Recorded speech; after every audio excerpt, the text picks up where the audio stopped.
I still remember the exact moment my world started to crack.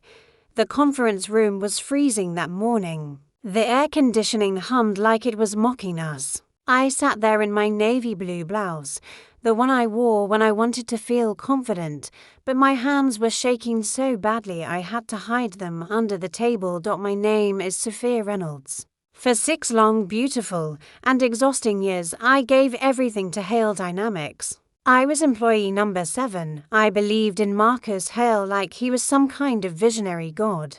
I worked through my honeymoon, through my father's illness, through nights where I barely saw my own husband. Because I thought we were building something meaningful, something that mattered.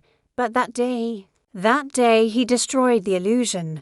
Marcus stood at the front of the room in his tailored charcoal suit, gold watch flashing under the lights. He looked at all 28 of us like we were nothing, like we were expensive mistakes. "You people," he began, his voice sharp and cold, "have no idea what real pressure feels like. I'm out here bleeding money, fighting banks, negotiating with sharks. And what are you doing? Wasting resources like it grows on trees."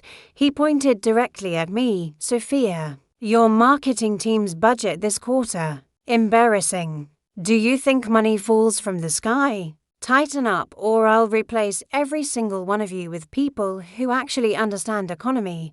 The silence that followed was deafening. I felt my cheeks burn. Rachel, sitting 2 seats away, looked like she might faint. Alex, our lead developer, clenched his jaw so tight I thought it might break. Marcus didn't stop there. He went around the room, tearing each of us down. He mocked Priya's finance reports, laughed at Jordan's sales projections, called our ideas cute little fantasies from people who've never built anything real. By the time he walked out, something had died in that room. I drove home that evening in complete silence. When I finally walked through the door, my husband Daniel took one look at me and pulled me into his arms. I cried like a child, not just because of the humiliation, but because of how deeply I had trusted Marcus, how I had defended him to my own family when they said he was using us. That night I couldn't sleep. I kept replaying his words. "You people," as if we weren't the ones who stayed late, as if we weren't the ones who believed in him when he had nothing. What I didn't know then was that I wasn't alone in my pain. Across the city, in small apartments and quiet bedrooms, the rest of the team was breaking too. And a quiet fire was starting to burn in all of us. Marcus thought his words would make us smaller. Instead, they planted seeds of something much more dangerous, seeds of awakening. The months that followed were some of the darkest of my life. Marcus's behavior got worse with every passing week. The economy was slowing down, yes, but instead of leading us through it with dignity, he chose cruelty. He started holding weekly accountability sessions that felt more like public executions. One Tuesday, he made Rachel stand up while he questioned every single expense on her project. She's a single mother of 2. Her voice trembled as she tried to explain why her team needed basic software updates. Marcus laughed. Actually laughed. "Flexible hours. In this economy? Maybe you should be more grateful you even have a job." Rachel, I watched her break in slow motion. That night she called me sobbing, saying she didn't know how much longer she could take it.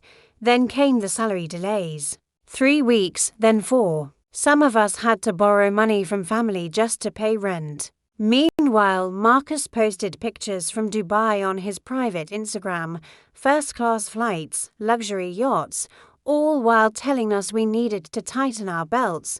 I tried to talk to him privately once. I thought maybe the man I once respected was still in there. "Marcus, the team is hurting. We're loyal, but we're breaking. Can we find a better way?"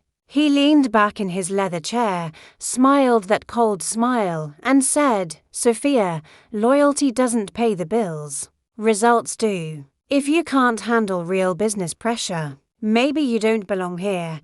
That conversation shattered the last piece of respect I had for him. The betrayal ran deeper than we knew. Late one night, Priya from finance stayed back with me. She looked exhausted, shadows under her eyes. She whispered, "Sophia, I think he's been stealing from the company." At first I didn't want to believe it. But she showed me fragments, suspicious vendor payments, money moving to offshore accounts, personal expenses disguised as business costs. While he lectured us about saving pennies, he was draining hundreds of thousands. We started meeting in secret. At first it was just 5 of us, me, Priya, Rachel, Alex, and Jordan. We met at different cafes, sometimes in parks at night. We shared our stories, the humiliations, the sleepless nights, the way he made us feel worthless. Alex told us how Marcus mocked his code in front of clients. Jordan shared how Marcus took credit for a massive deal he had closed alone. Rachel cried when she told us she had to choose between buying groceries and keeping her health insurance. Every story added fuel to the fire, but we were still scared. Marcus had power, connections, money. We were just employees. Still, something shifted inside me during those secret meetings. The pain that once made me cry started turning into resolve. Every time Marcus belittled me in public, I smiled on the outside while inside I thought, "You have no idea what's coming." We began documenting everything. I started recording meetings on my phone carefully, discreetly. Priya gathered financial trails. Alex found irregularities in the software licenses and vendor contracts. Jordan reached out quietly to clients who had also grown tired of Marcus's arrogance and broken promises. There were moments I almost gave up. One evening after another brutal meeting, I sat in my car in the parking lot and cried for 20 minutes straight. I called Daniel and told him I felt like a failure. That maybe Marcus was right. Maybe I wasn't cut out for this. My husband's words saved me that night. "Sophia, the only failure would be letting him break your spirit. You're stronger than he'll ever understand." Those words became my anchor. Over the next 4 months, our small group grew to 12 core people. We became each other's family. We supported one another when salaries were late. We shared food, rides, even money when someone was struggling. The very thing Marcus tried to destroy, our humanity, became our greatest strength. He kept pushing us, thinking we would eventually break and quit instead. We were planning, quietly, methodically, patiently. The man who loved money and economy more than people was about to learn the most expensive lesson of his life. It took us almost 9 months from that first humiliating all-hands meeting to prepare everything. 9 months of swallowed pride. 9 months of secret work while pretending to be loyal employees. We chose the perfect stage, the annual investor summit, the biggest event of the year. 200 investors, partners, journalists, and industry leaders in one grand ballroom. Marcus was scheduled to give the keynote speech, boasting about another record year. We made sure it would be his last. The night before, I barely slept. I kept thinking about the Sophia who once believed in him. Part of me felt sad.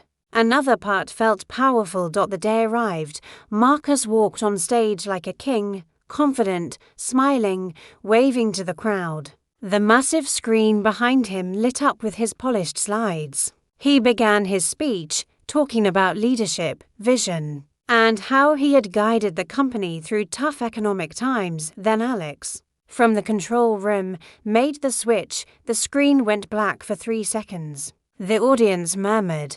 Marcus looked confused. When the new presentation appeared, you could hear a pin drop. Every piece of evidence we had collected played out in crystal clear detail. Fake invoices, offshore transfers, emails where he mocked clients, voice recordings of him laughing about squeezing every last drop from these entitled employees. I walked up to the secondary stage mic with steady legs. My heart was racing, but my voice didn't shake. Marcus taught us many things about money and economy, I said calmly, looking straight at him. Today, we're balancing the books. Gasps filled the room. Phones came out. Investors started whispering furiously. Marcus tried to speak. This is fabricated. These people are disgruntled employees, but the next recording played. His own voice, clear as day, they're all replaceable. Just numbers on a spreadsheet. Keep them scared and they'll work harder for less. The room turned against him instantly. Security escorted him off stage while he screamed and threatened lawsuits. His face was ghostly white. The empire he built on arrogance and theft was collapsing in real time. In front of everyone who mattered. In the weeks that followed, it got even worse for him. Investors pulled out. The company was placed under investigation. Banks froze his accounts. Several clients moved to us, the new company we had quietly built on the side.